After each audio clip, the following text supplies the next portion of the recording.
Mm. Bonjour tout le monde. Nous allons patienter encore quelques minutes. Nous attendons les autres. Kembali kiluarin yung.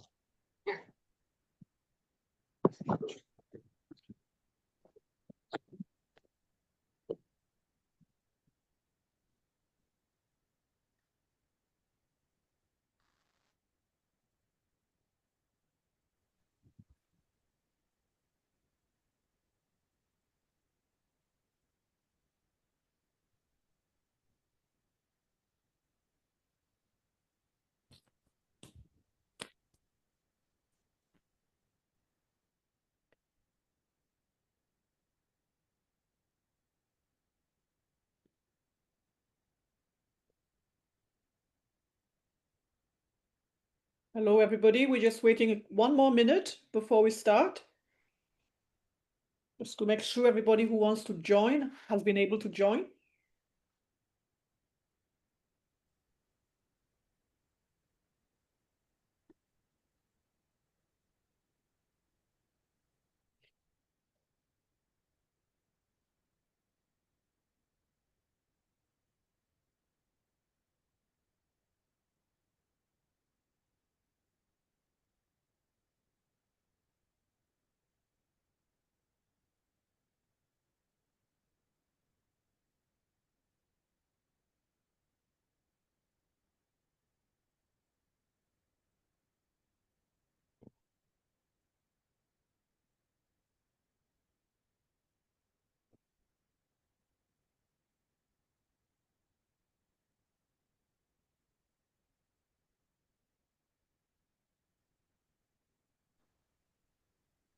Ada kesot program.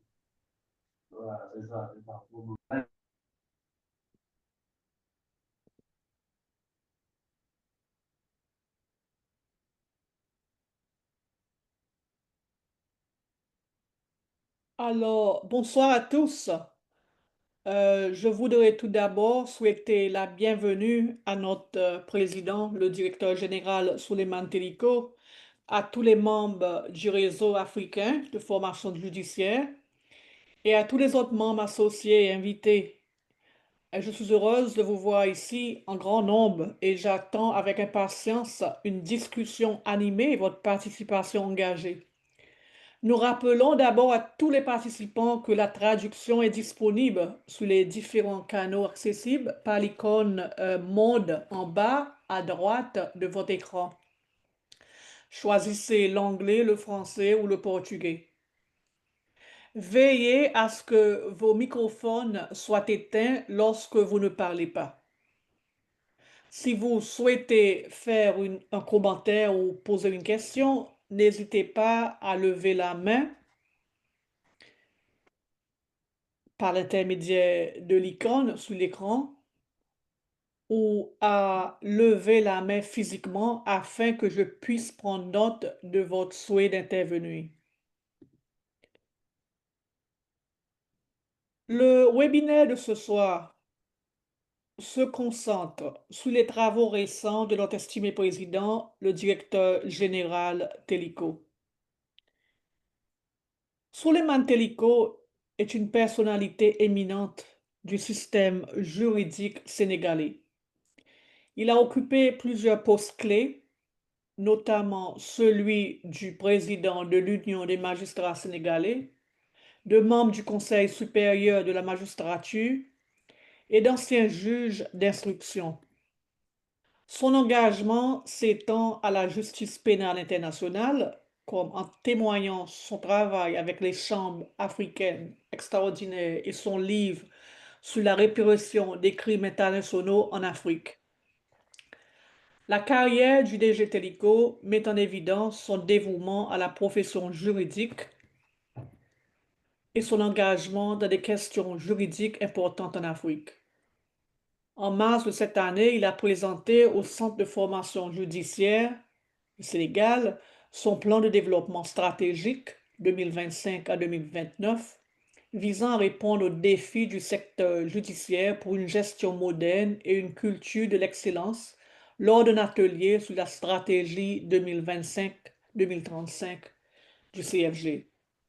Le plan se concentre sur deux objectifs clés: établir une vision proactive et innovante pour élever les défis judiciaires et renforcer l'efficacité organisationnelle par l'amélioration continue. Il a mis l'accent sur le positionnement du centre de formation judiciaire en tant que centre d'excellence, sur son expansion régionale et internationale par le biais de partenariats et de meilleures pratiques, tout en tenant compte des contraintes budgétaires par le biais de la collaboration. Il vient de publier son troisième et nouvel ouvrage, le thème de ce soir. Le livre Indépendance de la justice au Sénégal, faut-il réformer le Conseil supérieur de la magistrature? L'argumentation de Souleymane Teliko est centrée sur l'idée que l'indépendance de la justice au Sénégal est essentielle au bon fonctionnement de la démocratie et de l'état de droit. Il souligne que la configuration actuelle du Conseil supérieur de la magistrature peut compromettre l'indépendance judiciaire en permettant potentiellement une influence indue ou une politisation. Alors, ces thèmes s'appliquent également aux juridictions de la common law et à leur Judicial Services Commission équivalent. DG Telico, la parole est à vous pour développer les thèmes de votre livre. Nous passerons ensuite aux questions ou aux commentaires. Merci. Bien, merci beaucoup Mathilde pour cette belle présentation, plutôt élogieuse. Merci également à tous les participants à ce webinaire. J'adresse mes remerciements également à tous les membres du réseau et à tous les autres participants de ce webinaire en espérant que les échanges seront à la hauteur des attentes. Alors, je pense que c'est important de revenir sur la quintessence de l'ouvrage pour permettre notamment à ceux qui n'ont pas eu l'occasion de lire cet ouvrage d'avoir une idée beaucoup plus précise de son contenu. Et le premier aspect que je voulais évoquer, c'est d'abord la motivation qui m'a amené à rédiger cet ouvrage. C'est une motivation qui est en rapport étroit avec la conception que je me fais du rôle des magistrats, non seulement dans la société, mais dans la justice de manière plus précise. Et quand je parle du rôle des magistrats, je pense évidemment aux attributions dévolues que la loi prévoit pour chaque magistrat en fonction des postes qu'il occupe. Mais je pense surtout au rôle qui est lié au statut du magistrat et du cadre intellectuel que nous sommes. J'estime en effet qu'en tant que cadre, cadre d'un système ayant vocation à mener des activités intellectuelles, au-delà des attributions, des tâches quotidiennes que nous avons à exercer dans nos fonctions respectives, nous avons le devoir de réfléchir, de participer à travers la réflexion, à travers l'action citoyenne, à travers toute autre constructive à l'amélioration du système judiciaire. Et c'est justement le mariage entre ces deux éléments. D'abord, notre rôle, mon rôle de magistrat. Ensuite, ma présence au sein du Conseil supérieur de la magistrature, puisque, je l'appelle, vous l'avez dit déjà, j'ai été membre du Conseil supérieur de la magistrature entre 2016 et 2023. Donc, c'est la jonction de ces deux éléments. D'abord, ma présence au sein du Conseil supérieur de la magistrature, et ensuite, la conception que je me fais de la fonction du magistrat. Ce sont ces deux éléments-là qui m'ont amené à écrire cet ouvrage-là, que je considère comme une œuvre de participation à la construction du système judiciaire beaucoup plus fiable. Ça, c'est sur la motivation. Revenons maintenant sur le thème proprement dit, l'indépendance de la justice. C'est évidemment un thème qui a fait l'objet de beaucoup de publications, mais c'est un thème qui, à mon avis, entretient toujours des amalgames. Amalgames à deux niveaux.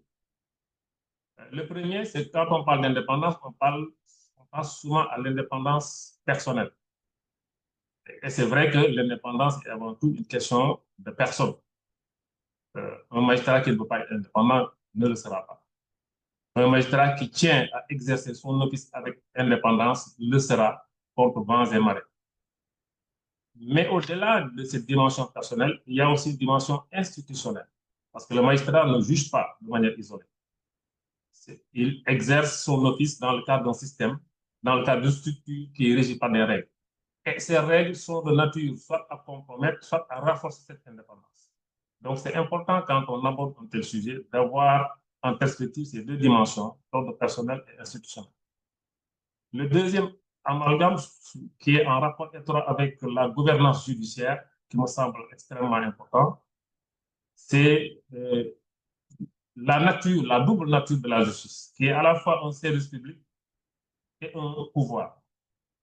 Alors, en tant que service public, il est normal que l'on reconnaisse aux autorités du pouvoir exécutif, notamment, un certain pouvoir dans l'organisation et dans le fonctionnement du service public, puisqu'en définitive, à chaque fois qu'il y a des élections, ce sont ces autorités-là qui doivent répondre du bon ou du mauvais fonctionnement de ce service public. Mais la justice a cette particularité d'être en plus d'être un service public, mais également d'être un pouvoir. Et en tant que pouvoir, la justice doit être indépendante, doit être autonome.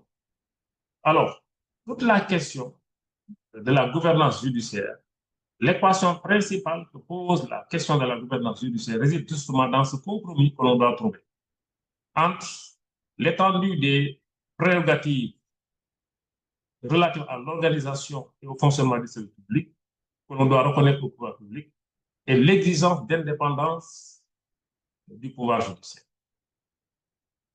Où se trouve la limite entre les prérogatives concernant l'organisation et le fonctionnement du service public de la justice et l'autonomie de la justice? Autrement dit, où s'arrête le pouvoir d'organisation du service public et où commence l'exigence d'indépendance de la justice? C'est essentiellement cette équation-là qui pose un problème dans la gouvernance judiciaire.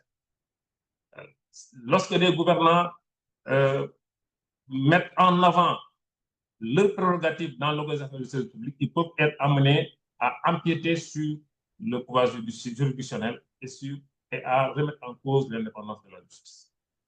Et c'est avec cette perspective-là que j'ai abordé ce sujet, en suivant une démarche qui me semble importante à rappeler. La démarche est sous-tendue par un postulat. Le postulat, c'est quoi? Le postulat, c'est quoi? Il y a des intervenants. Non, je crois que c'était juste un micro. Mais ce que je voulais vous demander, Souleymane, c'est peut-être de ralentir un petit peu parce que l'interprétation se fait un peu difficilement. Vous m'entendez?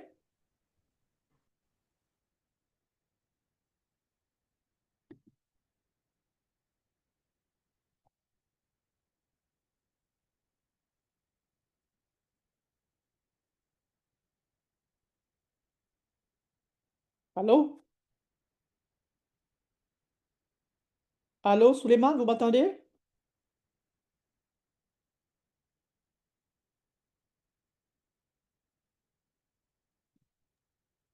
Allô?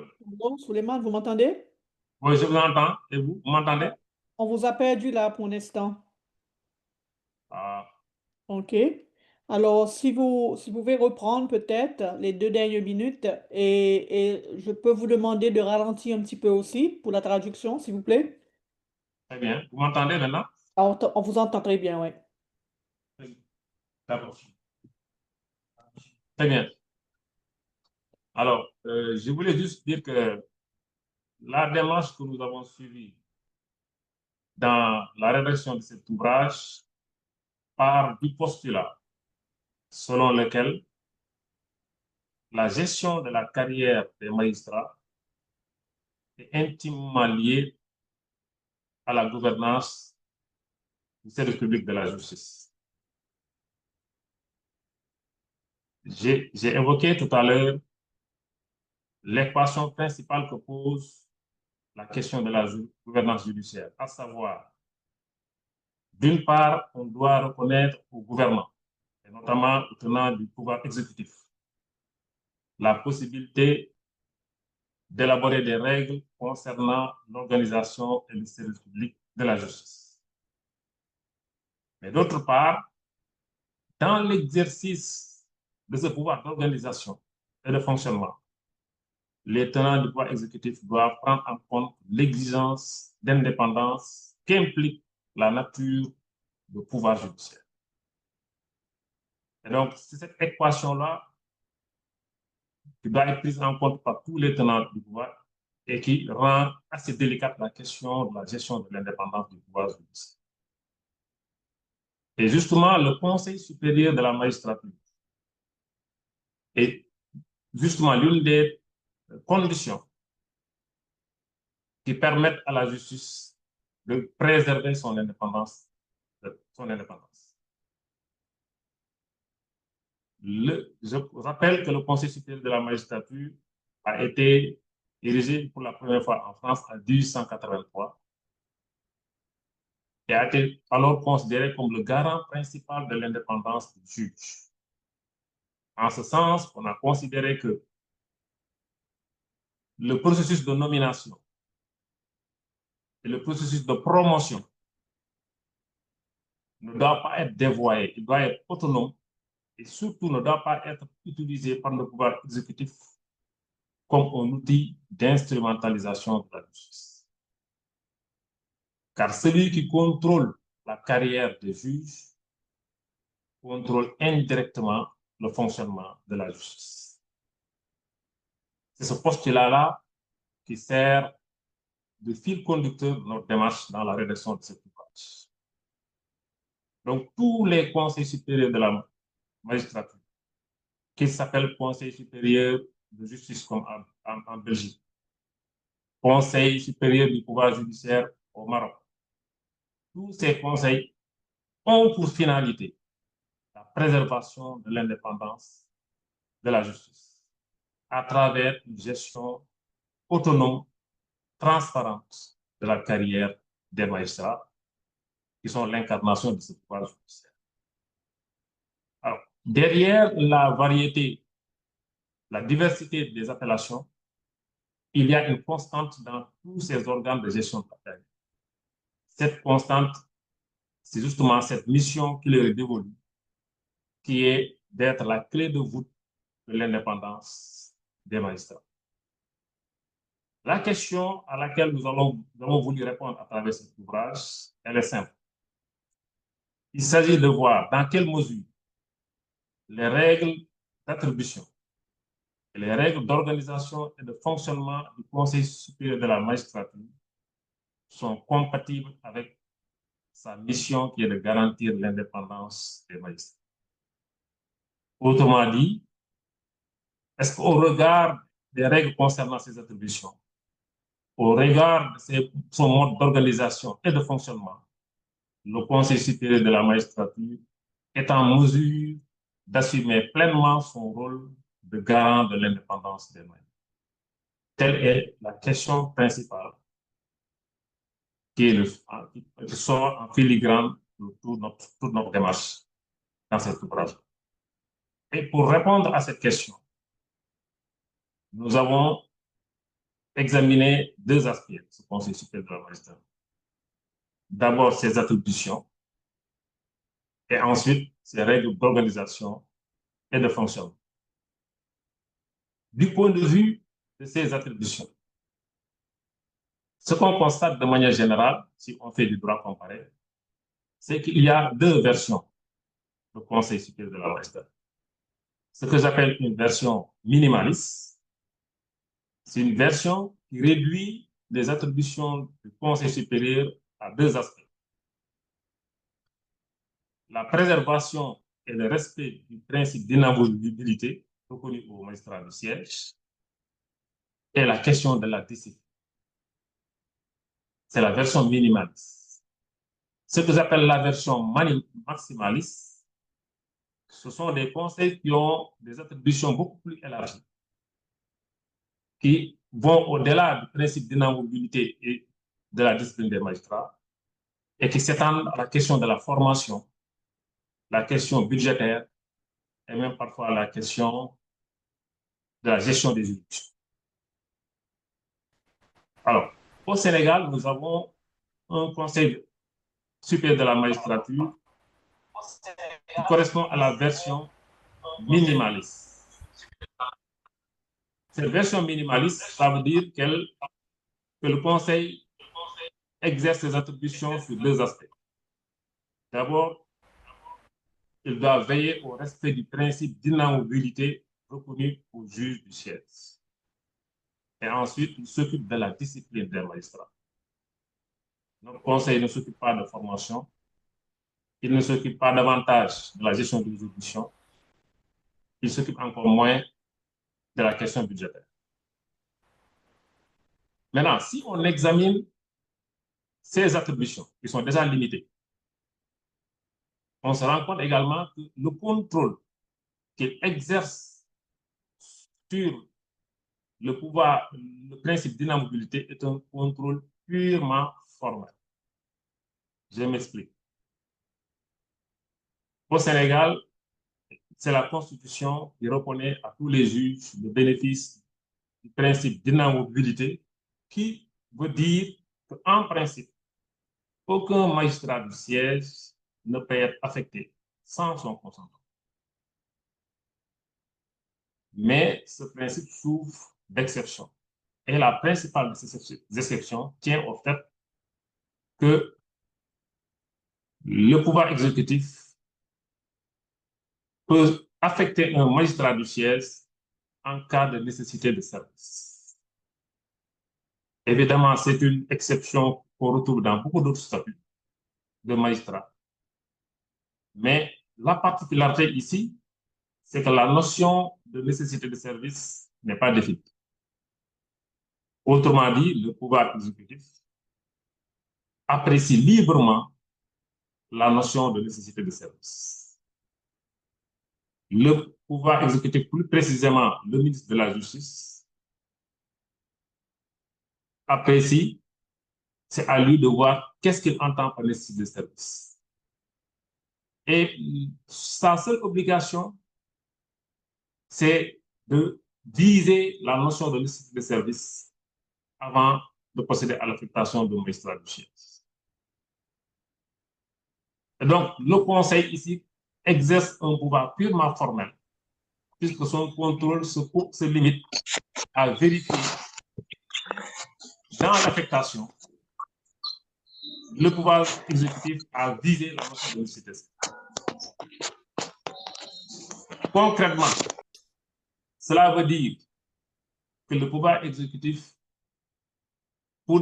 peut affecter un magistrat pour des raisons qui n'ont rien à voir avec la nécessité de service.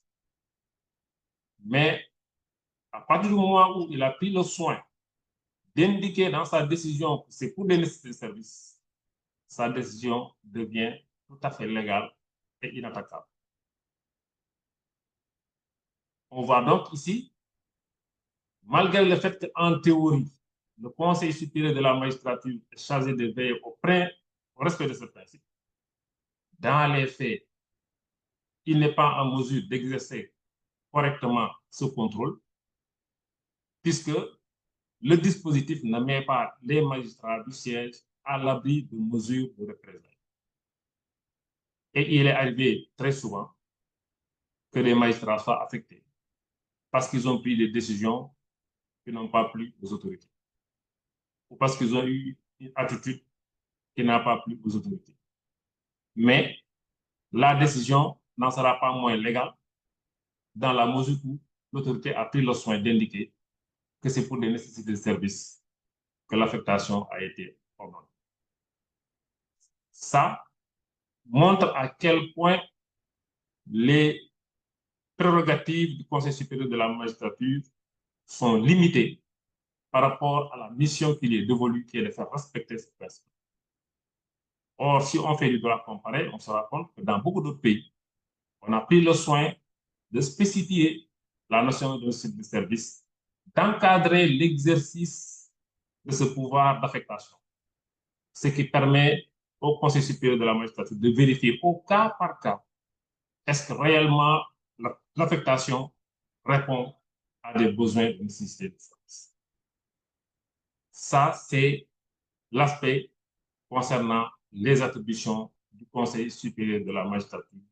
Et si je me résume, le constat est que, d'une part, ce Conseil a des attributions très limitées qui se réduisent au noyau dur des attributions que l'on peut conférer à un Conseil, puisque ça se limite au respect du Conseil, du principe de la mobilité et à la discipline.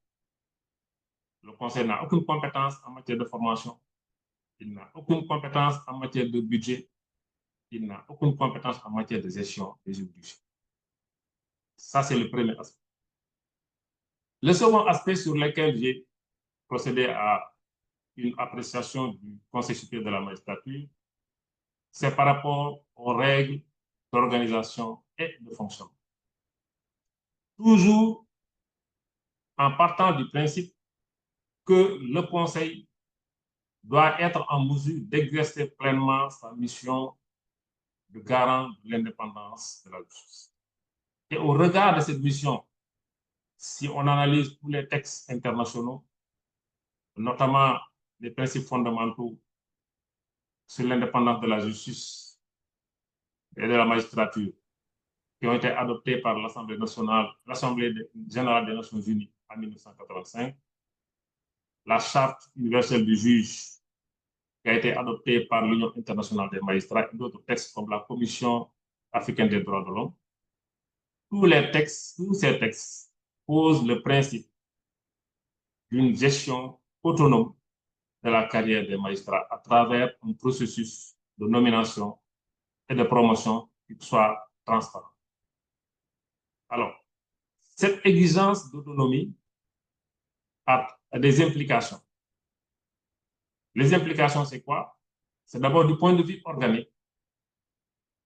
La structure qui gère la carrière des magistrats doit être autonome par rapport au pouvoir exécutif. C'est l'exigence que l'on retrouve dans tous les textes internationaux. Autonome, cela veut dire qu'elle ne doit pas être dirigée par le pouvoir. Ça, c'est deux.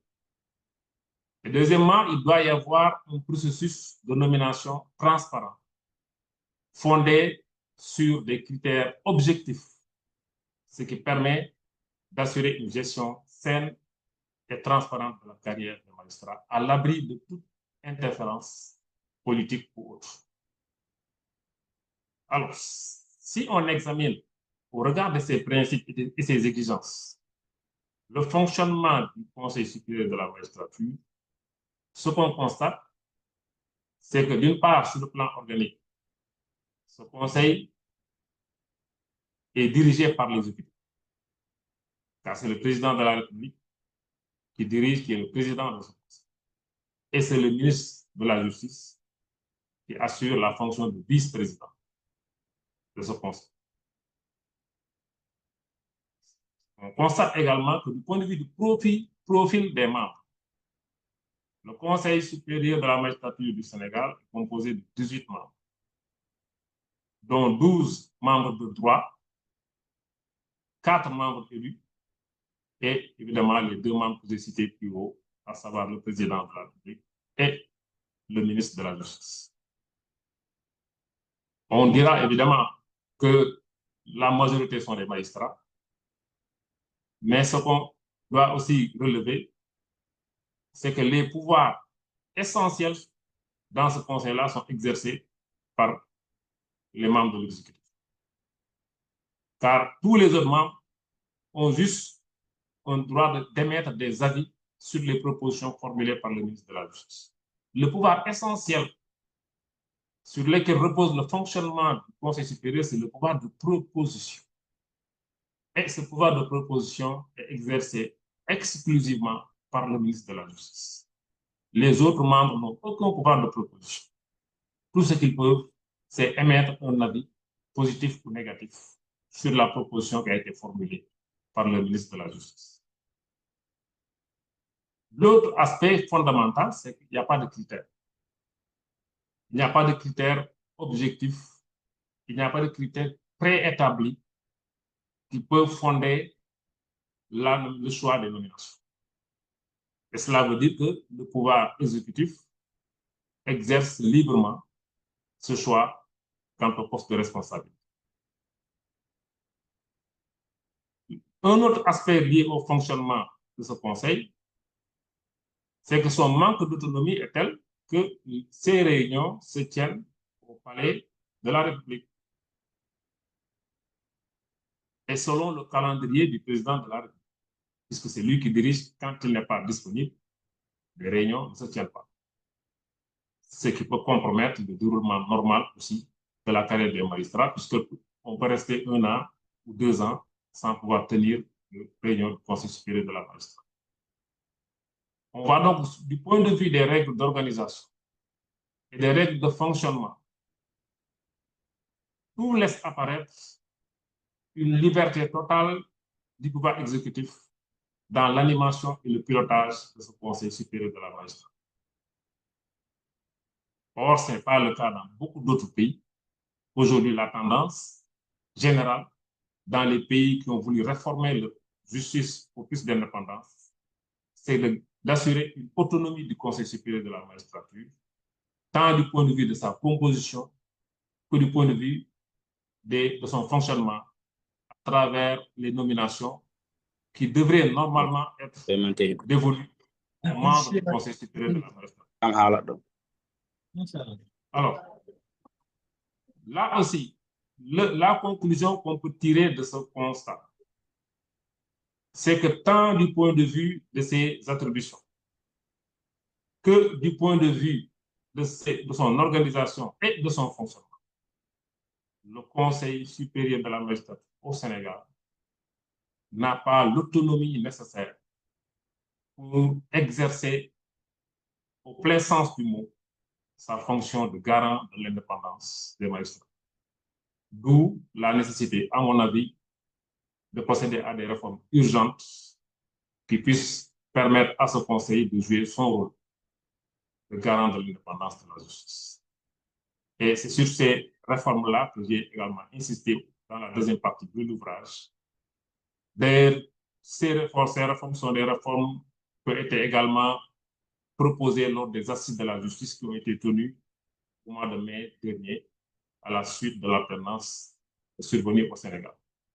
De manière générale, on peut considérer qu'il y a une unanimité quant à la nécessité de procéder à des réformes. Peut-être que sur certains détails, sur certains aspects, les gens ne sont pas, il n'y a pas de consensus.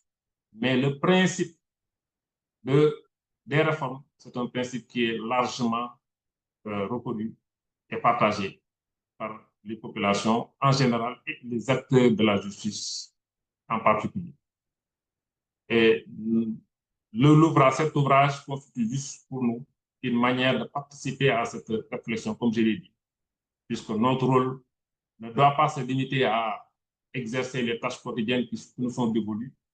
C'est déjà bien de faire son devoir, mais à mon avis, nous avons tous été formés et financés par l'État. En ce moment, il nous faut aussi participer à l'œuvre de construction de la justice à travers des réflexions qui puissent permettre d'améliorer le système judiciaire.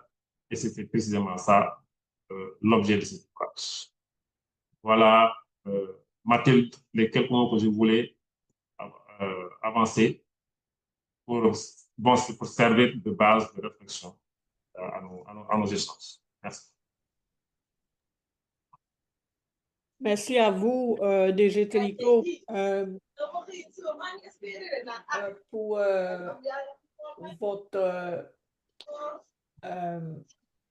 pour le temps que vous avez consacré à votre livre instructif. Je voudrais maintenant ouvrir la salle pour des commentaires ou pour des questions.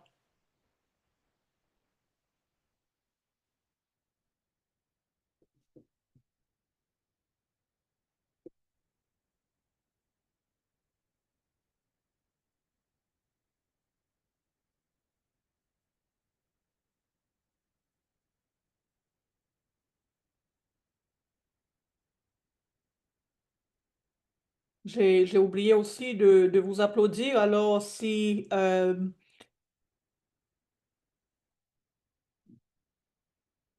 pour vous applaudir, je vous dis merci.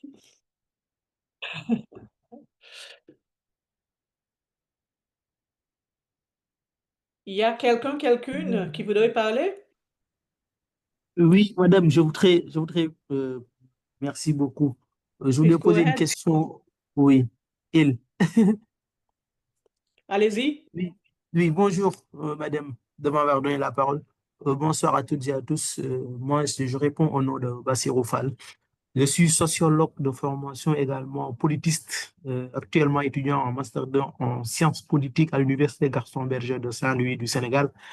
Alors, je voulais poser une question au juge Télico sur un peu cette relation aujourd'hui cocasse entre le pouvoir judiciaire et le pouvoir exécutif. Peut-être, Monsieur Télico, ne pensez-vous pas que cette judiciarisation un peu de l'espace politique, judiciarisation du champ politique ne favorise-t-elle pas en réalité l'absence d'autonomie ou d'indépendance des magistrats au Sénégal? Je répète, si vous voulez, la question, je dis que cette juridicisation ou judiciarisation à outrance du champ politique n'affaiblit-elle pas justement l'indépendance des magistrats au Sénégal? Je vous remercie.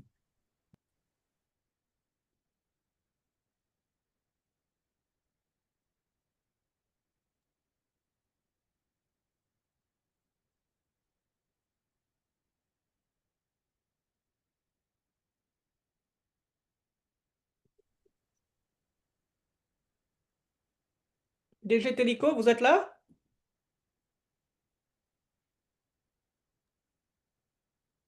Vous nous Vous m'entendez? entendez? Oui, je vous entends. Vous m'entendez? Entend, vous avez entendu la question? J'ai entendu la question de Bassirou Fall. Oui. Allez-vous, allez-y.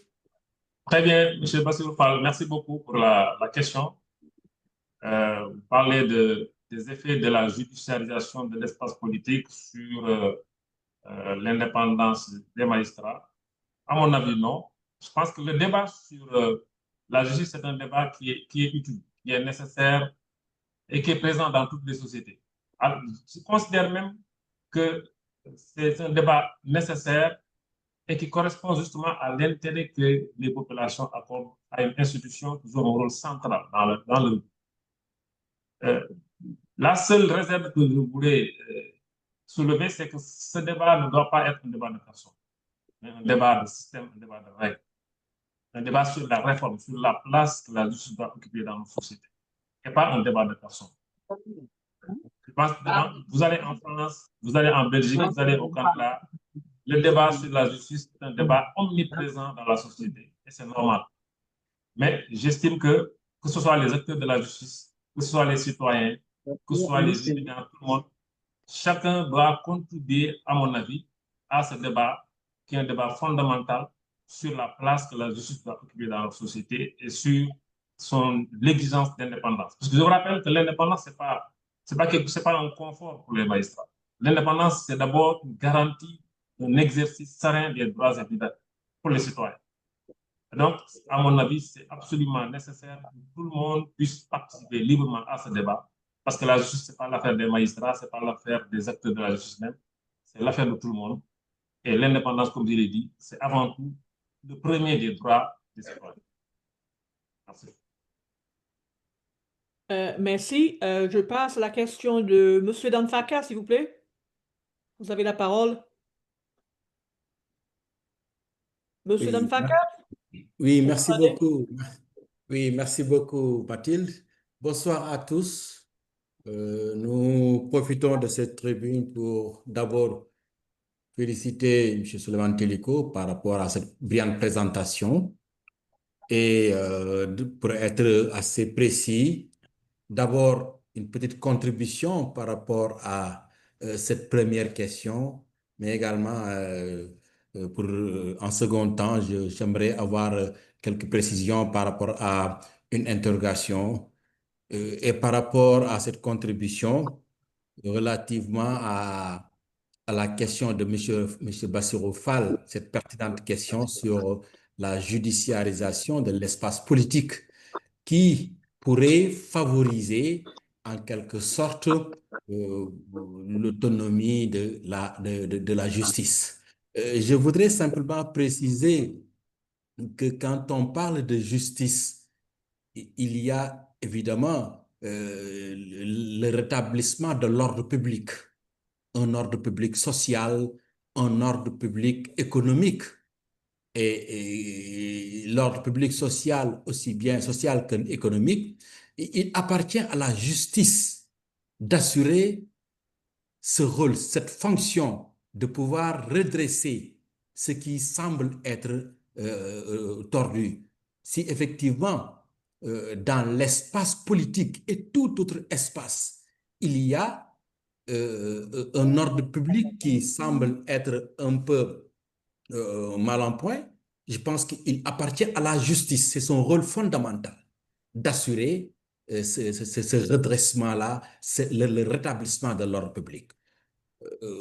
Et évidemment, même la réduction des comptes, qui est également quelque chose d'attendu, il appartient à la justice de rétablir l'ordre public si effectivement, par rapport à la réduction des comptes, cet aspect-là est attendu du côté des hommes politiques ou de tout autre homme qui aurait à exercer un mandat public.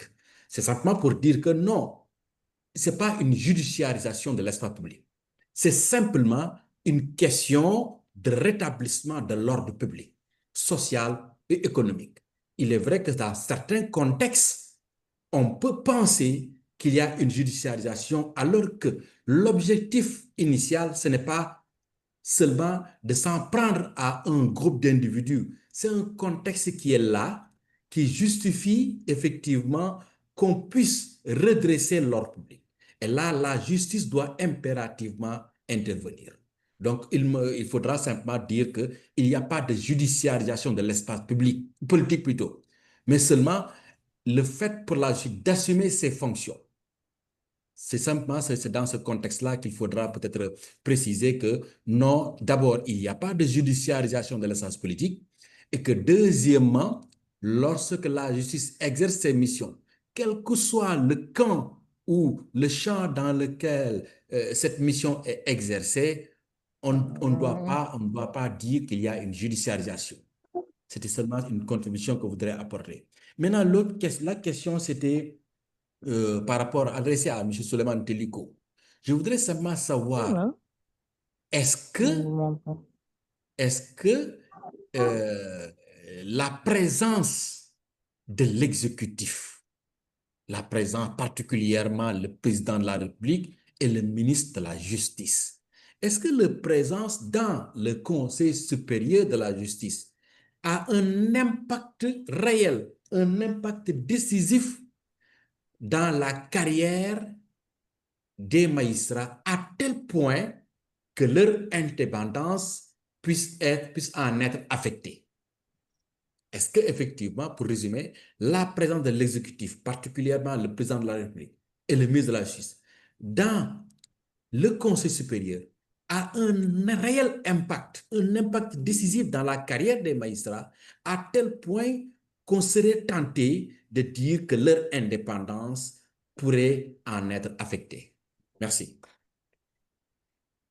Merci, M. Danfaka. Oui, merci. Souleymane? Oui, merci beaucoup, Danfaka, pour cette très belle intervention. Je voulais d'abord faire deux observations. La première, revenant sur votre réaction à la réponse de M. Bassirou Fall, c'est juste pour dire que, comme on dit, la justice ne doit pas simplement être rendue, mais elle doit être perçue comme étant bien rendue. Et c'est extrêmement important. La perception que l'on a de l'action de la justice est aussi importante que l'action elle. Ça, c'est une particularité de la justice. La justice se nourrit de la confiance. C'est la confiance qui fait la force de la justice. Quand une justice perd la confiance, même si c'est de manière non conforme à la réalité, elle perd une partie de sa force. Et donc, c'est important qu'à notre niveau, au niveau de la justice, au niveau des gouvernants, au niveau des citoyens, qu'on travaille à mettre en place des structures judiciaires qui puissent être perçues comme étant des justices réelles indépendantes. Vous savez, au Canada, par exemple, ils ont une pratique qui est très instructive à cet égard. Le processus de sélection est public lorsqu'il s'agit des postes de responsabilité. On diffuse les critères objectifs qui sont à la base de la nomination des magistrats. Et par conséquent, tous les magistrats qui sont nommés sur la base de ce processus, nécessairement, ils sont bien perçus par la population parce que la population elle-même est convaincue que ce sont des personnes qui ont été nommées sur la base de critères objectifs, selon les critères de compétence, d'intégrité, etc. Et il n'y a donc aucune raison qu'il y ait une suspicion par rapport à ces magistrats. C'est pourquoi c'est important, à mon avis, de ne pas simplement dire aux gens, non, ce n'est pas une judiciarisation, mais qu'est-ce qu'on fait de manière interne pour que l'action de la justice soit perçue de manière positive par les citoyens. Ça, c'est le travail des gouvernants, c'est aussi le travail des acteurs que nous sommes. Et c'est tout le sens, moi, de ce travail-là. Et c'est en rapport avec la deuxième question que vous avez posée, par rapport à la présence de l'exécutif. Alors, on revient juste à la mission principale du Conseil supérieur de la magistrature. C'est quoi sa mission? Sa mission, ce n'est pas de procéder à des nominations. Ça, c'est juste les tâches quotidiennes. Mais la mission, au fond, d'un Conseil supérieur de la magistrature, où qu'on puisse se trouver dans le monde, c'est d'être la clé de voûte de l'indépendance de la justice. Alors, vous voyez dans tous les grands pays aujourd'hui, l'exécutif ne siège pas au sein du Conseil. Pourquoi? Parce que déjà, du point de vue de l'apparence et de la représentation, on veut mettre en avant l'autonomie de cet organe qui incarne l'indépendance de la justice. Quand un organe qui est censé incarner la clé de voûte de l'indépendance de la justice est lui-même dirigé par l'exécutif, vous voyez déjà, du point de vue de la perception déjà, on commence à fausser les gens. Ça, c'est la première chose. La deuxième chose, c'est que de manière effective, c'est l'exécutif qui dirige en réalité et qui gère la carrière des magistrats. Alors, il y a un auteur qui dit que celui qui contrôle directement la carrière des magistrats contrôle indirectement le fonctionnement de la justice. C'est important que dans le processus de nomination des magistrats, que les magistrats eux-mêmes aient la certitude et la conviction que leur carrière ne dépend pas de l'exécutif, ne dépend pas du pouvoir judiciaire, ne dépend pas du ministre de la Justice, ne dépend pas du ministre de la Justice ou du président de la République, mais dépend exclusivement de leur travail, de leurs valeurs et de leur posture. Ça, c'est extrêmement important. Mais lorsque vous avez un système de nomination où l'exécutif exerce les pleins pouvoirs, il est évident que peut-être qu'il y aura des magistrats qui vont rester indépendants parce qu'ils sont imbus de valeurs, mais il y aura d'autres qui seront tentés de se conformer aux désirats de l'exécutif parce qu'ils savent que leur promotion dépend de cet objectif.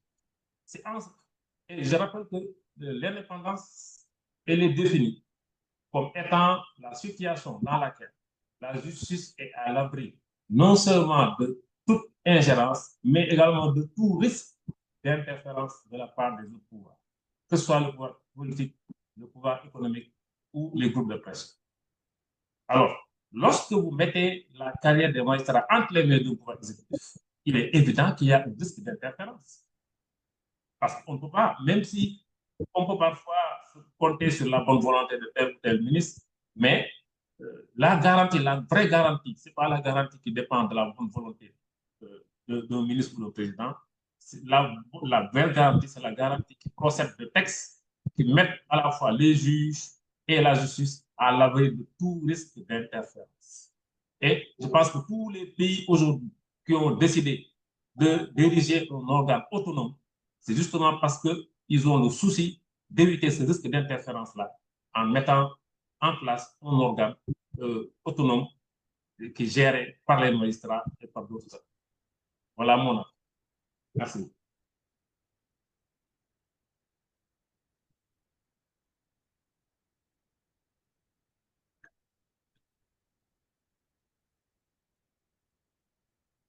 Mathilde, c'était ça les quelques réponses que je voulais apporter à l'interrogation de Aziz Dafafa, que je remercie au passage. Merci. Avant que je passe à la question de M. Sheikh, il y a une question dans le chat box de juge Momsi Dlamini, qui est de Swaziland. Elle voudrait un éclaircissement sur la manière dont les juges décident des dates de réunion du conseil disciplinaire et qui leur indique qu'un juge particulier doit être entendu dans le cadre d'une audience disciplinaire. Comment ça se passe en pratique? Alors, en pratique, il y a au niveau du Conseil supérieur de la magistrature la formation élargie où siègent à la fois tous les membres, que ce soit les membres magistrats et les non-magistrats, que sont le président de la République et le ministre de la Justice. Et il y a à côté une formation disciplinaire où ne siègent que les magistrats. Alors, la formation disciplinaire chargée de veiller à la discipline et éventuellement de statuer sur les fautes disciplinaires commises par les magistrats est dirigée soit par le procureur général, si c'est un magistrat du parquet qui est concerné, ou par le premier président de la Cour suprême, si c'est un magistrat du siège qui est concerné. Mais dans tous les cas, c'est le ministre qui a l'exclusivité de pouvoir saisir ce conseil de discipline. Autrement dit, quand il y a des plaintes ou des dénonciations contre un magistrat, seul le ministre peut saisir le conseil de discipline. Et une fois qu'il saisit le conseil de discipline, c'est cette formation composée exclusivement de magistrats qui va statuer, selon le cas, avec la direction du procureur général ou du premier président de la Cour suprême. Voilà comment fonctionne la formation disciplinaire du Conseil supérieur de la magistrature au Sénégal. Merci, M. Teliko. Alors, je passe à M. El Hadji Sheikh. Votre question, s'il vous plaît.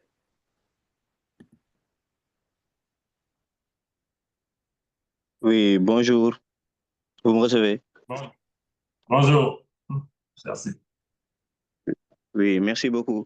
Bon, je tenais d'abord à remercier Madame la modératrice et le magistrat et directeur du centre de formation judiciaire, Monsieur Teliko. Voilà, au fait, j'avais une question. Voilà, donc, Ouais, en fait, merci. on constate que, oui, en fait, on constate que depuis au moins une voire 2 décennies, le débat autour de la présence ou non du chef de l'exécutif au sein du Conseil supérieur de la magistrature est toujours au devant de la scène médiatique, politique et juridique. Au fur et à mesure des alternances, les candidats à l'élection présidentielle promettent de sortir du Conseil supérieur de la magistrature une fois au pouvoir. Cependant, une fois au pouvoir, on constate que le débat autour de la présence du président de la République au sein du Conseil supérieur de la magistrature revient encore au devant de la scène. Ma question est la suivante. Pourquoi est-il si difficile à l'exécutif de se départir totalement de la justice à travers le Conseil supérieur de la magistrature? Qu'est-ce qui retient en fait l'exécutif au sein du Conseil supérieur de la magistrature? Est-ce que c'est un choix éclairé pour l'exécutif de rester au sein du Conseil supérieur de la magistrature ou bien c'est guidé par des motivations ou des desseins politico-personnels? Je vous remercie. Merci beaucoup, cher C. Merci pour cette intervention et cette question. Évidemment, je suis juge de profession, mais je ne suis pas juge de la conscience des politiques. Donc, il m'est très difficile, comme vous pouvez l'imaginer, de deviner les motivations profondes qui habitent les dirigeants dans leur décision de sortir ou de ne pas sortir du Conseil supérieur. Je peux juste donner mon avis sur cette question. Mon avis, c'est que il est préférable que l'exécutif ne siège pas au Conseil supérieur, comme je l'ai dit tout à l'heure, parce qu'il y a toujours un risque d'interférence du politique dans le choix des nominations. Et quand les politiques entrent dans le choix des nominations, nécessairement, il y a des implications au niveau du fonctionnement de la justice. Ça, c'est deux. Maintenant, à défaut de sortir du Conseil supérieur de la magistrature, moi je pense que les gouvernants devraient faire de telle sorte que ce conseil fonctionne de manière autonome avec la mise en place d'un processus de nomination qui soit transparent, clair. Vous savez, en France, c'est Sarkozy qui avait décidé de sortir du Conseil supérieur. Mais avant sa sortie, déjà, le Conseil était organisé de telle sorte qu'il n'avait presque plus de pouvoir dans le choix des nominations, puisque c'est une formation collégiale composée de magistrats et de membres extérieurs qui étaient chargés de faire des publications, de gérer les appels à candidature, de recevoir les candidatures pour chaque poste, de définir des critères préalables et de faire des choix. Et ces choix liaient le président. Alors, lorsque le président Sarkozy est arrivé, il s'est rendu compte qu'il était présent, mais en réalité, il n'avait aucun pouvoir de nomination puisque les propositions de la formation du siège le liaient. Et donc, il a décidé tout bonnement de sortir du Conseil supérieur de la magistrature. Et je pense, ce que je pense, c'est qu'aujourd'hui, même si un chef d'État décide de rester, il doit faire le choix d'organiser le conseil de telle manière que lui-même ne puisse pas influer directement ou indirectement sur le choix des relations. Parce que le point fondamental, c'est ça. Le point fondamental, c'est moins la présence que l'influence que l'exécutif peut exercer sur le choix des nominations et le choix des hommes postes de responsabilité. Voilà donc ma position sur cette question. Maintenant, pour le reste, pourquoi ils décident de rester? Qu'est-ce qui les motive réellement? Ça, je pense que peut-être les politiques seraient les mieux placés pour répondre correctement à cette question. Merci. Merci, DG Teliko. Je passe à la question de Yaovi Fianwano. Oui, bonsoir à tous. Bon. Je suis Yaovi Fiaonou, je suis magistrat à la Cour suprême du Togo. J'ai été membre du Conseil supérieur de la magistrature la première législature de mon pays et puis en tant que président de l'Association nationale des magistrats. Alors, la question de l'indépendance de la magistrature, l'indépendance de la magistrature vue du côté du Conseil supérieur de la magistrature a toujours été, de mon point de vue, une question assez principale. Parce que lorsque, à chaque fois, on remet en cause l'indépendance de la magistrature, c'est souvent lorsqu'il y a des discussions, des débats politiques où le judiciaire intervient, non pas volontairement, mais sollicité par les acteurs qui, en définitive, remettent en cause cette indépendance-là. Alors, sur la présence de l'exécutif ou du président de la République au sein du Conseil supérieur de la magistrature, il me semble que la tendance est vers un CSM, un Conseil supérieur, sans présence du chef de l'État. Et je me rappelle avoir participé à Antananarive, à Madagascar, à une réunion de tous les conseils supérieurs de la magistrature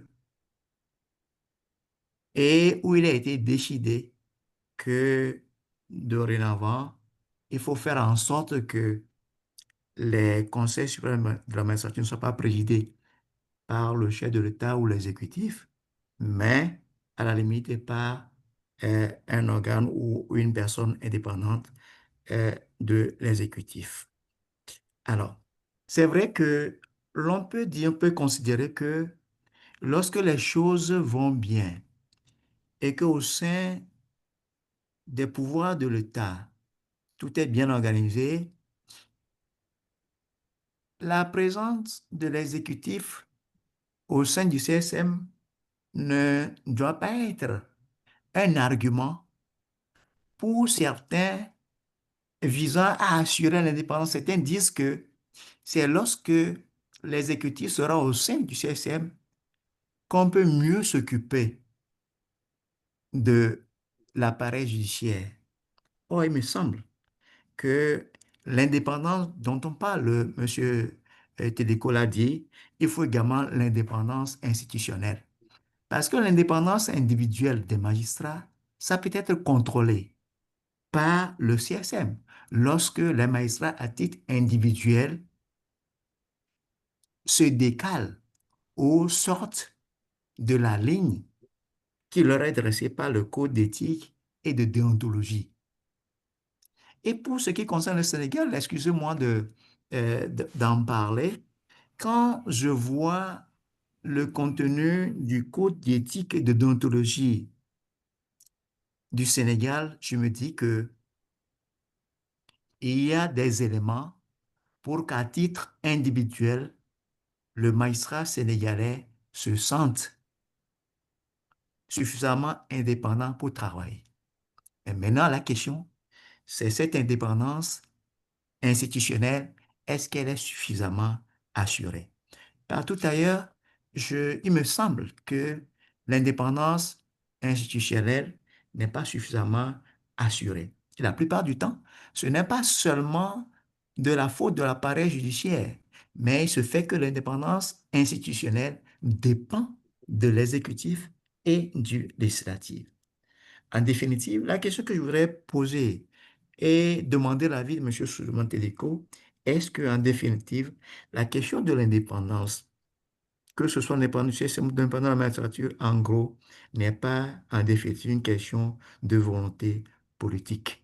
Voilà, telle est ma question. Je vous remercie. Et je vous remercie pour cette contribution efficace que vous faites sur l'indépendance de la magistrature à travers votre ouvrage. Et je voudrais bien, lorsque je vais passer un jour à Dakar, dans l'une de ces librairies-là, en avoir un exemplaire. Je vous remercie. Merci bien.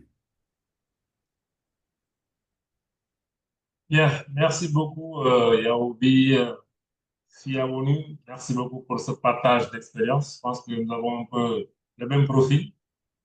Ancien président de l'Association des magistrats et membre du Conseil supérieur de la magistrature. Et je pense que c'est un peu à ça aussi que sert ce genre de l'expérience. Ça nous permet aussi de connaître de l'intérieur le fonctionnement des organes, éventuellement de participer positivement à des débats qui sont de nature, à mon avis, à rehausser l'image de la justice et à améliorer aussi son fonctionnement. Par rapport à votre question, je pense que vous avez raison de souligner un aspect fondamental, c'est que l'indépendance est certes une affaire de personne, mais c'est aussi une affaire institutionnelle. Et l'exemple que je vais donner, c'est simple. Nous avons eu, il y a 4 ans, le cas d'un magistrat qui avait un dossier qui intéressait ses supérieurs. Il y a eu des pressions exercées sur lui, mais il a tenu bon parce qu'il a tenu à exercer son office avec indépendance. Il a pris sa décision en toute indépendance. Et quelques jours après, il s'est retrouvé affecté loin de sa juridiction.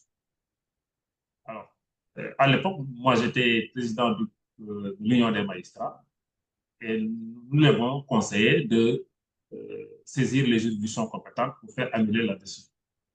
Finalement, il a eu gain de cause, la décision a été annulée. Mais ça vous montre juste que parfois, les magistrats doivent être... La décision a été certes annulée, mais elle a été annulée 2 ans après. Ça n'a pas eu d'impact sur sa carrière parce qu'il a continué à exercer là où il avait été affecté à titre de représailles. C'est ce qu'on appelle chez nous les promotions, sanctions. On vous affecte quelque part, on dit qu'on vous est promu, mais en réalité, c'est une sanction.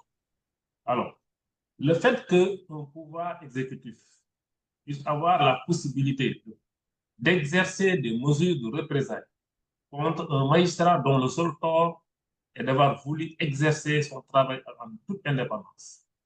Cette possibilité-là, pour moi, c'est déjà un problème. Ça veut dire que le dispositif institutionnel a une faille. Et c'est en cela que je dis que nous devons travailler justement pour que les magistrats qui veulent être indépendants puissent être protégés dans l'exercice de leur office. Qu'aucun magistrat ne puisse être l'objet de mesures de représailles juste parce qu'il a voulu faire son travail.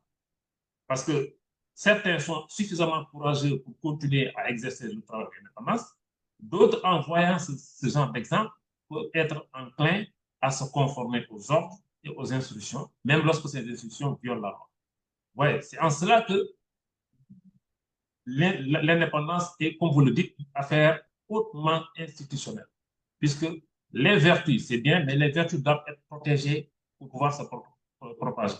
Sinon, si l'indépendance, l'exercice de l'indépendance doit être un acte d'héroïsme qui peut vous coûter votre carrière, un poste important, vous pouvez être suffisamment imbu de valeur pour continuer à le faire, mais à côté, il peut y avoir une dizaine d'autres collègues qui seront un peu émoussés et qui risquent aussi de céder aux pressions parce qu'ils ne veulent pas subir le même sort que leurs collègues.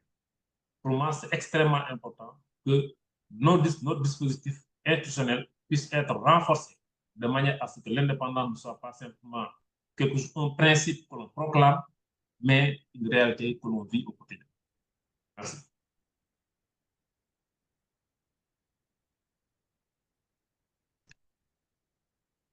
Merci encore, Mathilde. M. Cisco. Il y avait une main levée de M. Alioune Diop. Monsieur Alioune Diop, vous avez une main levée il y a quelque temps. Vous voulez poser une question? Oui, Madame la modératrice. Allez-y. Oui, merci beaucoup de m'avoir attribué la parole. Je voulais effectivement remercier le directeur, Monsieur Téliko, pour cette brillante présentation. J'avais deux questions. La première est, est-ce que la sortie du pouvoir exécutif, notamment le président du Conseil supérieur de la magistrature, n'a pas le risque ou n'installerait pas le risque de ce qu'on appelle la République des juges, c'est-à-dire la toute-puissance de la magistrature et des magistrats, qui peut peut-être créer certains impairs. Ça, c'est la première question. La deuxième, c'est est-ce que le projet ou l'annonce de la réforme projetée sur le Conseil supérieur de la magistrature au Sénégal, avec l'intégration d'autres corps tels que les membres de la société civile et d'autres professionnels, n'est pas ou ne constituerait pas une atteinte à ce principe de l'autonomie, en tout cas de la libre gestion des magistrats, en tout cas de leur, la libre gestion de leur carrière par les magistrats. Est-ce que cette réforme ne constitue pas une atteinte à ce principe de libre gestion par les magistrats de leur carrière, dans la mesure où vont intervenir ou vont être membres dans ce conseil d'autres personnes qui ne semblent pas être relevées du même corps? Merci beaucoup. Oui, merci beaucoup Alioune Diop pour ces pertinentes questions. La première, c'est est-ce que la sortie du président de la République ne risque pas d'entraîner le Sénégal vers une république des juges? Oui, c'est un argument que l'on brandit très souvent. Mais pour moi, c'est plus un épouvantail que l'on brandit qu'un risque réel. Parce qu'en réalité, c'est quoi la république des juges? Dans l'histoire de l'ancien régime en France, on a parlé de république des juges à l'époque où les juges avaient des pouvoirs énormes dans la définition, l'application des politiques publiques. Mais dans notre contexte, pour moi, cet argument, c'est juste un épouvantail que l'on veut brandir, mais en réalité, il ne répond pas à une réalité concrète. Pour la simple raison que, comme je l'ai dit dans mon exposé, le Conseil supérieur de la magistrature, ou en tout cas la version que nous avons consacrée au Sénégal, c'est une version minimaliste qui ne s'occupe que de discipline des magistrats et de respect du principe d'inamovibilité. Ce conseil ne s'occupe ni de la gestion des juridictions, ni de la formation, encore moins des questions budgétaires. Donc, que le président reste ou ne reste pas, que les magistrats soient les seuls à exercer au niveau du conseil, ça n'a aucune incidence sur le fonctionnement, sur la définition des politiques publiques au Sénégal. Vous savez, il y a d'autres pays où les conseils s'occupent d'autres choses. Ils s'occupent parfois de la gestion des juridictions, ils participent à l'élaboration des budgets. Oui, dans ces conseils, oui, on peut peut-être dire que indirectement, en laissant tout ce travail entre les mains des magistrats, donc ça reviendrait à confier aux magistrats une partie de la définition des politiques publiques. Peut-être dans ce sens-là, on pourrait par extension parler du gouvernement des juges. Mais là, au Sénégal, comme dans beaucoup d'autres pays de la sous-région, on ne s'occupe que de discipline des magistrats. Mais en quoi le fait de laisser un conseil qui s'occupe de discipline, en quoi cela peut entraîner des juges? Non. Ces juges, dans tous les cas, ne s'occuperaient rien d'autre que de discipline des magistrats. Donc, il n'y a pas de risque de parler, il n'y a aucune raison de parler de risque de gouvernement des juges. L'autre question, c'est une question fondamentale à mon avis. La question de l'intégration des personnes étrangères au sein du Conseil supérieur de la magistrature. Les avis sont très partagés sur cette question. Mais si on fait du droit comparé, aujourd'hui, tous les conseils supérieurs, version moderne, comportent en leur sein des magistrats et des non-magistrats. Et pour moi, même si ce n'est pas l'opinion majoritaire au sein des magistrats, moi, c'est mon opinion. C'est mon opinion pour une raison très simple. Nous ne devons pas raisonner en termes de corporation. La justice, ce n'est pas une corporation. Et le Conseil supérieur de la magistrature, qui doit être l'incarnation de cette indépendance de la justice, ne doit pas être perçu comme l'organe d'une corporation. Parce que la justice, c'est l'affaire de tout le monde. Et donc, à mon avis, intégrer des personnes étrangères autres que les magistrats au sein de cet organe-là, de ce Conseil supérieur de la magistrature, c'est une implication de la conception que nous avons de la justice de manière générale.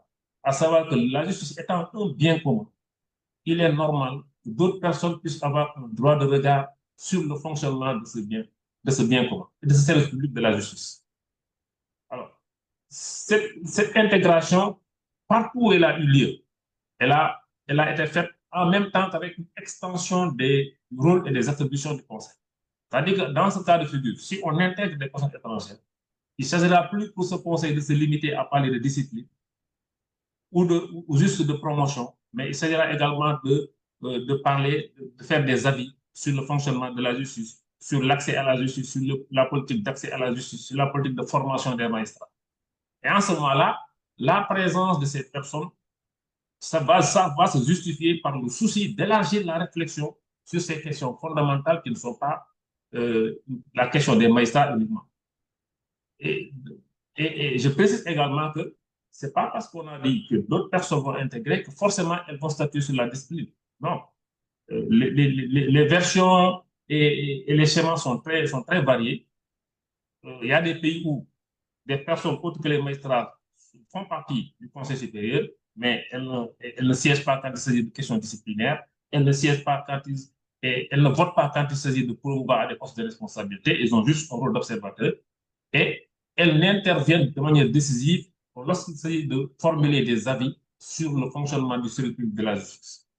Et dans ce cas-là, moi je trouve que c'est une version pertinente parce que ça permet aussi indirectement d'intégrer dans ce conseil des éléments des citoyens lambda qui vont sortir avec une idée beaucoup plus précise du profil des magistrats qui sont promus. Et ça, c'est important.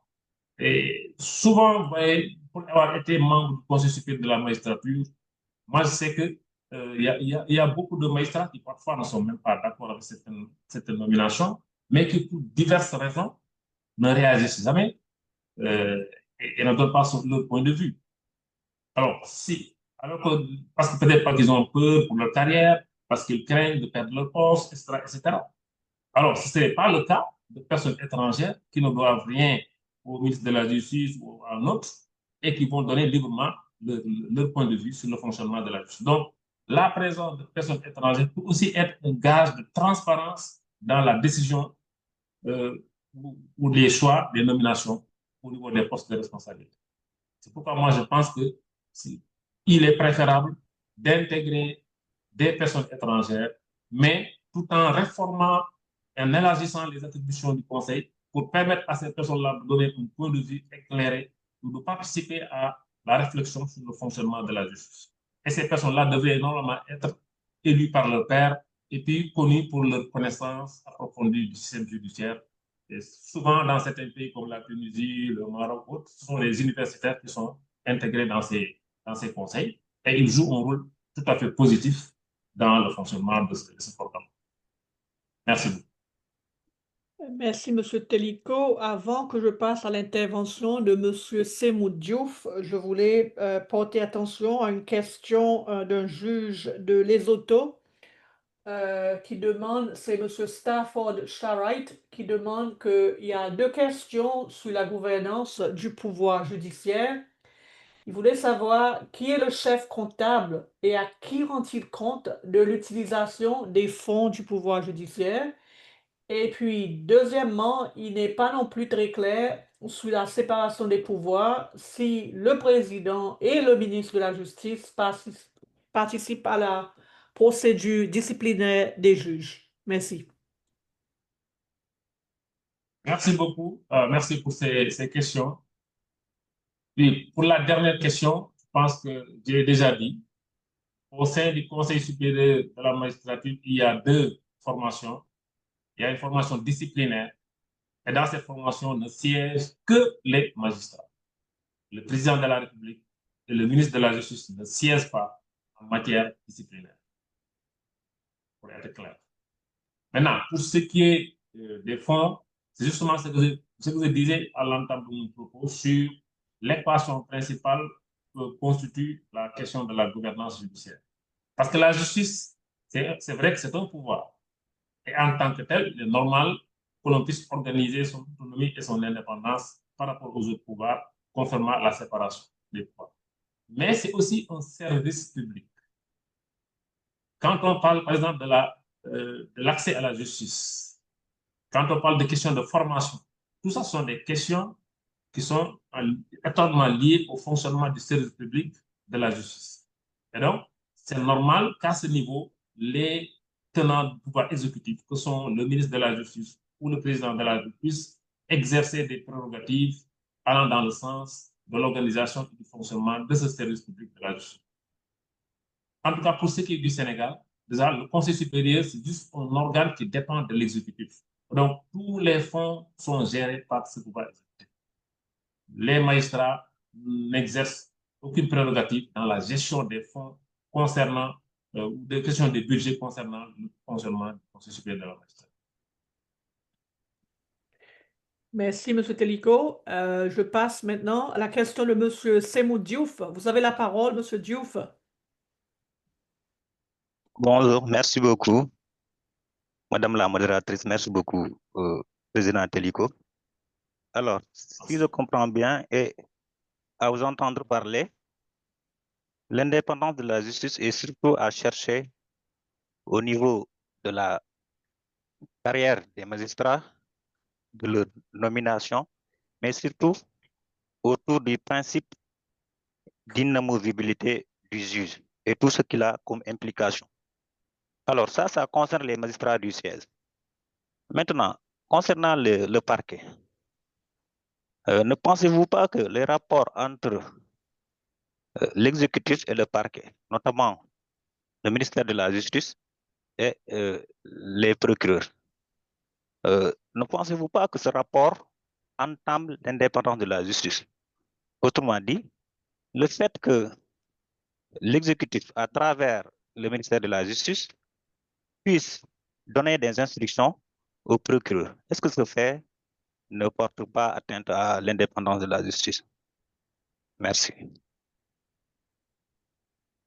Merci beaucoup, Simon. Merci beaucoup, Simon, pour cette pertinente question. Effectivement, je pense que c'est important de faire la part des choses entre l'indépendance individuelle et l'indépendance de la justice. D'ailleurs, on parle d'intégrité du système judiciaire de manière générale.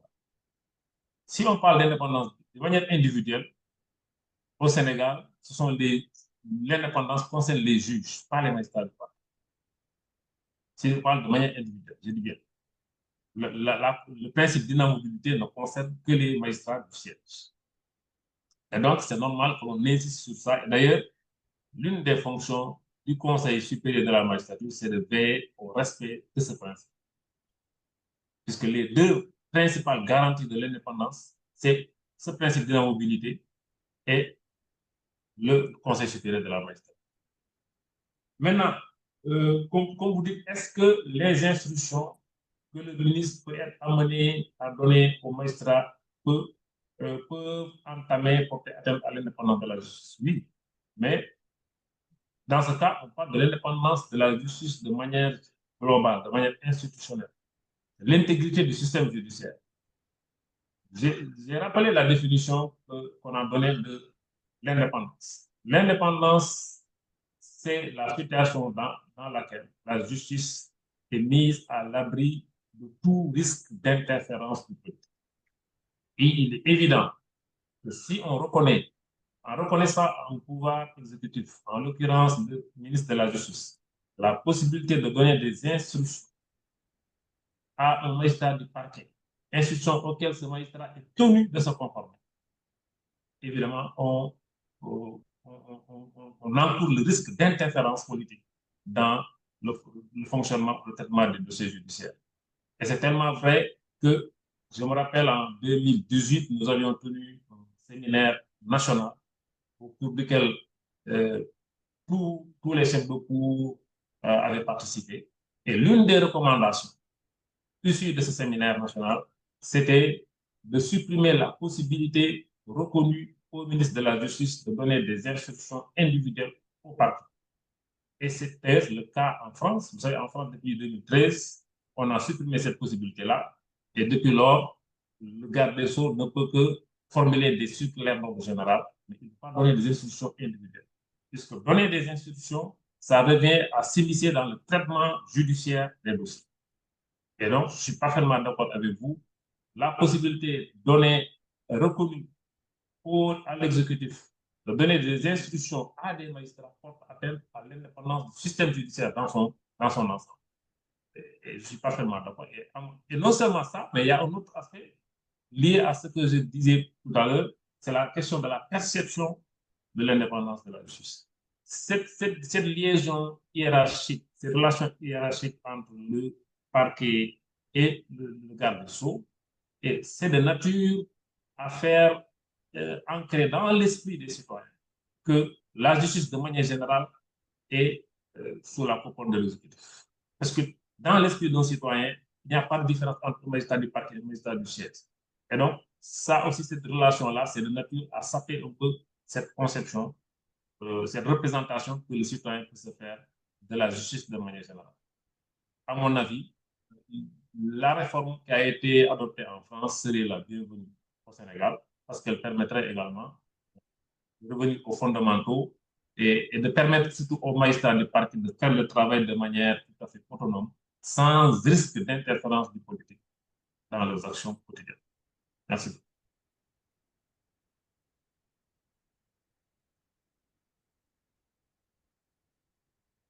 Oui, c'était les éléments de réponse que j'avais pour M. Semdjouf. Merci. Merci, M. Teliko. Il y avait un commentaire de la part du juge de Kenya, Madame Jamie McKelly, qui voulait juste faire un commentaire pour dire qu'au Kenya, c'est la Constitution qui prévoit que le Conseil supérieur est composé du chef juge, d'un juge de la Cour suprême, élu par les juges de la Cour suprême, un juge de la Cour d'appel, élu par la Cour d'appel, un juge de la Haute Cour et d'un magistrat, une femme et un homme, élu par l'Association des juges et des magistrats, le procureur général, 2 avocats, une personne nommée par la Commission du service public, 2 membres du public nommés par le président et confirmés par l'Assemblée nationale. Alors, elle voulait faire ressortir que nous pouvions constater que la composition du Conseil au Kenya inclut un éventail de parties prenantes, le pouvoir judiciaire, le barreau, le pouvoir exécutif et le pouvoir législatif. C'était un commentaire. Alors, il y a encore des questions ou bien... Oui, Mathilda, si vous voulez. Oui, Monsieur Fall, allez-y. Oui, c'est Sébastien qui revient. Et justement pour interpeller le juge Téliko sur un peu ce que disait cette indépendance qui est tant réclamée par les magistrats, je voudrais dire au juge Téliko, lui demander peut-être, est-ce qu'aujourd'hui, ou ce qu'on a constaté depuis un certain temps au Sénégal, que des magistrats, entre guillemets, certains en fait, qui s'investissent dans le champ politique, on a vu également dans le passé un magistrat qui avait démissionné, dit-il, dans sa lettre de démission d'une magistrature qui a démissionné de ses missions et après il s'est investi dans la politique. Je veux dire exactement, est-ce que le fait que certains en fait ont des ambitions de pouvoir ou de s'investir dans le champ politique, en réalité ne compromet pas en fait cette indépendance tant réclamée par ces magistrats? Je vous remercie. Merci beaucoup, Bassirou. Je pense que le seul cas qu'on a, c'est celui de notre collègue Dem qui avait démissionné. Mais, connaissance, quand il était en fonction, il n'avait pas exprimé d'ambition politique. Et je n'ai pas connaissance également d'un magistrat en fonction qui ait exprimé de manière directe ou indirecte des ambitions politiques. Parce que la politique ne va pas de pair avec l'exercice des fonctions de magistrat. C'est évident. Maintenant, chacun est libre. Si un magistrat qui a décidé d'exercer cette fonction décide un beau jour de changer de posture et de profession pour aller exercer des ambitions politiques, pour moi, ça n'a aucune incidence sur les fonctions du magistrat. Ça n'a aucune incidence également sur la représentation que l'on peut avoir de l'indépendance de la justice. À mon avis, ce n'est pas un problème. Ce que je trouve, et je reviens sur ça, constructif, c'est que des magistrats, des acteurs puissent se prononcer, même publiquement, sur des questions de gouvernance judiciaire. Parce que, encore une fois, nous ne sommes pas des rouages, simples rouages de l'administration. Et ce que je dis, c'est valable pour les magistrats, c'est valable pour les cadres de haut niveau, c'est valable pour tout le monde. Je pense qu'au Sénégal, on gagnerait à orienter le débat vers des réformes qui sont de nature à améliorer le fonctionnement de notre administration en général, et de la justice en particulier. Et pour moi, et d'ailleurs, dans notre statut, il y a un article qui dit clairement que les magistrats peuvent se prononcer sur toute question d'ordre technique professionnel, même en public. Tout ça, c'est pour justement encourager cette réflexion collective, parce que pour moi, c'est par la réflexion constructive et par cette posture de vigie, de sentinelle de la justice que l'on peut faire avancer la cause de la justice. Évidemment, on doit le faire en respectant les limites de notre statut et surtout en s'abstenant de toute interférence politique, parce que la justice ne va pas le faire avec la politique. C'est ce que j'avais à dire par rapport à votre interpellation. C'est ça. Ok, merci beaucoup, Juste Téliko. Merci. Merci à vous tous les deux et nous allons terminer dans quelques temps, mais il y a encore, je vois la main levée de M. Yaouvi Fiaronou, si vous voulez poser votre question, s'il vous plaît. La dernière question. Oui, merci beaucoup, je reviens encore. Je voudrais revenir sur quelque chose que M. Téliko a souligné, sur lequel il a mis l'accent. C'est que l'indépendance de la justice dont on parle, ce n'est pas pour le confort du juge, mais c'est surtout pour le confort du citoyen qui vient saisir les juridictions pour obtenir justice. Donc, tout le monde a intérêt à ce que la justice soit indépendante. Parce qu'aujourd'hui, on pense que l'enfer, c'est les autres, comme on dit. Mais tout le monde est justiciable. Donc, l'indépendance, ce n'est pas pour le confort, le plaisir du juge. Quand les magistrats parlent de l'indépendance, bon, certains disent oui, que c'est pour pouvoir avoir beaucoup de pouvoir, pour pouvoir ne dépendre de personne, ne rendre compte à personne. Non, mais non. Il faut voir l'indépendance en termes de confort du justiciable, du citoyen qui vient saisir la justice et attend que justice lui soit rendue. Voilà le point sur lequel que le professeur a dit et que M. Souleymane Téliko a dit, sur lequel je voudrais encore remettre l'accent. Je vous remercie.